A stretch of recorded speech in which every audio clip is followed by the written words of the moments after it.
Muhammad, read.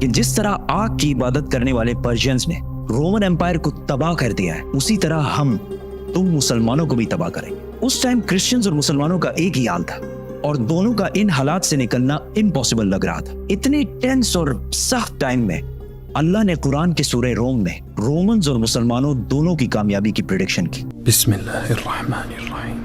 غلبت الروم۔ پاس والے ملک میں Romans defeat ہو چکے ہیں، لیکن اس ہار کے کچھ ہی سال بعد یہ دوبارہ کامیاب ہو گئے، اور وہ دن وہ ہوگا جب اللہ کی دی ہوئی فتح پر مسلمان خوشیاں منا رہے ہوں گے۔ ان آیات میں 2 پریڈکشنز کی گئی ہیں کہ آج تو رومنز ہار رہے ہیں، لیکن کچھ سالوں بعد رومنز دوبارہ کامیاب ہوں گے، اور اسی دن مسلمان بھی اپنی کامیابی کا جشن منا رہے ہوں گے۔ مکہ میں سب نے ان آیات کا بہت مذاق اڑایا کہ رومن امپائر کا بچ جانا امپاسبل ہے، لیکن حضرت ابو بکر رضی اللہ تعالیٰ عنہ کا اسلام کے پہلے دنوں میں ہی قرآن پر اتنا یقین تھا کہ انہوں نے مکہ کے ایک کافر سے شرط لگائی کہ اگر رومنز 3 سال بعد کامیاب نہ ہوئے تو میں تمہیں 10 اونٹ دوں گا، اور اگر کامیاب ہو گئے تو اس ٹائم تک اسلام میں گیمبلنگ اور شرط لگانا بین نہیں ہوا تھا۔ جب رسول اللہ صلی اللہ علیہ وسلم کو اس شرط کا پتہ چلا تو انہوں نے ابو بکر رضی اللہ تعالیٰ عنہ سے کہا کہ اس شرط میں 3 سال کا ٹائم بڑھا کر 10 سال کر دو، اور اونٹ 10 سے بڑھا کر 100 کر دو۔ اس کافر نے یہ ٹرمز آسانی سے مان لیے کیونکہ رومنز کا جیتنا امپاسبل ہو چکا تھا۔ برٹش ہسٹورین ایڈورڈ ڈیبون، جس نے رومن امپائر پر 6 والیومز کی کتاب لکھی ہے، اس نے بھی لکھا ہے کہ قرآن کی اس پروفیسی کا 7-8 سال کے بعد بھی پورا ہونے کا کوئی چانس نہیں لگ رہا تھا، کیونکہ پرشینز بالکل رومن امپائر کی کیپٹل کانسٹینٹینوپل کے پاس پہنچ چکے تھے اور اسے چاروں طرف سے گھیر لیا تھا، بٹ کانسٹینٹینوپل کو فتح کرنا امپاسبل تھا، اور اس واقعے کے 900 سال بعد تک بھی کانسٹینٹینوپل کو کوئی فتح نہیں کر سکتا۔ آخر اسے آٹومن امپائر عثمانیہ سلطنت کے صرف 21 ایئر اولڈ سلطان محمد نے کشتیاں پہاڑوں پر چڑھا کر اسے فتح کیا تھا۔ And I can't wait to tell that story. So, subscribe.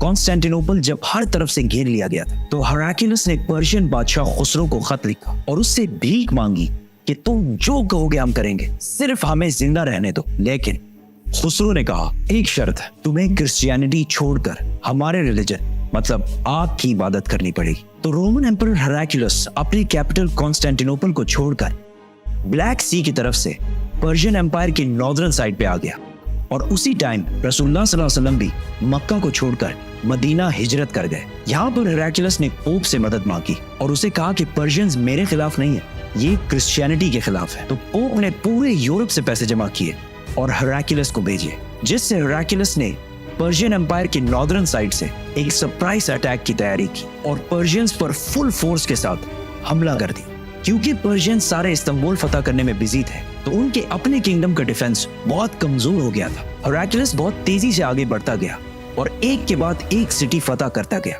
اور آخر کار وہ اس سٹی پہنچا جو پرشینز کے لیے سب سے ہولی سٹی تھی، جو پرشینز کا مکہ تھا، جس میں ان کا سب سے بڑا آگ کا ٹیمپل بھی تھا، جس میں آگ بہت سالوں سے جل رہی تھی۔ تو ہراکلیس نے اپنا پورا بدلہ لیا اور اس سٹی کو اسی طرح تباہ کیا جس طرح انہوں نے جیروسلم کو تباہ کیا تھا۔ اس واقعے کے بعد گیم کمپلیٹلی چینج ہونے لگی اور یہ کئی سالوں میں رومنز کی پہلی بڑی جیت تھی، اور وہ اس کے بعد اپنی کھوئی ہوئی سلطنت دوبارہ حاصل کرنے لگے۔ اور اسی ٹائم صرف 313 مسلمانوں نے مکہ کے کافروں کو جنگ بدر میں ہرا دیا اور اپنی پہلی جنگ جیتنے کا جشن منانے لگے، اور قرآن کی پروفیسی پوری ہو گئی۔ ابو بکر رضی اللہ تعالیٰ عنہ نے جو شرط لگائی تھی وہ جیت گئے، اور مکہ کے اس بندے نے اسے 100 اونٹ دیے، لیکن اس ٹائم اسلام میں گیمبلنگ اور شرط لگانا حرام ہو چکا تھا۔ تو رسول اللہ صلی اللہ علیہ وسلم نے کہا کہ یہ 100 کے 100 اونٹ غریبوں میں بانٹ دو۔ ہراکلیس آگے بڑھتا گیا اور آخر پرشیا کے کیپٹل ٹیسیفون مدین کو چاروں طرف سے گھیر لیا۔ پرشینز کو جب کوئی اور امید نظر نہیں آئی تو خسرو کے بیٹے نے اپنے باپ اور اپنے 18 بھائیوں کے سر کاٹ دیے اور رومن امپائر کے سامنے سرنڈر کر دیا، اور اس جنگ میں رومن امپائر کا جتنا نقصان ہوا تھا وہ سارے پیسے واپس کرنے کا وعدہ کیا اور اپنی ساری فوج کو رومن امپائر سے واپس بلا لیا۔ مطلب پرشین امپائر بہت ہی بری طرح ہار گئی۔ رومن امپائر نے اس کراس کو جو پرشینز جیروسلم سے بہت غرور میں لے کر گئے تھے واپس لایا اور اسے اسی جگہ پر رکھا جہاں وہ پہلے تھا، اور اسی سال مسلمانوں اور مکہ والوں کے درمیان صلح حدیبیہ کی ہسٹورک ایگریمنٹ ہوئی، جس سے مسلمانوں کی تقدیر ہمیشہ کے لیے بدل گئی۔ اور قرآن نے اسے ایک بہت بڑی فتح کہا۔ ہراکلس اب تو دنیا کا سب سے طاقتور بادشاہ بن گیا تھا، لیکن صلح حدیبیہ کے کچھ ہی عرصے بعد رسول اللہ صلی اللہ علیہ وسلم نے اسی ہراکلس کو ایک لیٹر لکھا اور اسے اسلام کی دعوت دی، لیکن ہراکلس نہیں مانا اور اگلے کچھ ہی سالوں میں مسلمانوں نے آلموسٹ پوری رومن ایمپائر کو فتح کر لیا، اور صرف رومن ایمپائر کو نہیں، پرشین ایمپائر کو بھی فتح کر لیا، اور آج تک مسلمانوں سے یہ علاقے دوبارہ کوئی بھی نہیں چھین سکا۔ سبسکرائب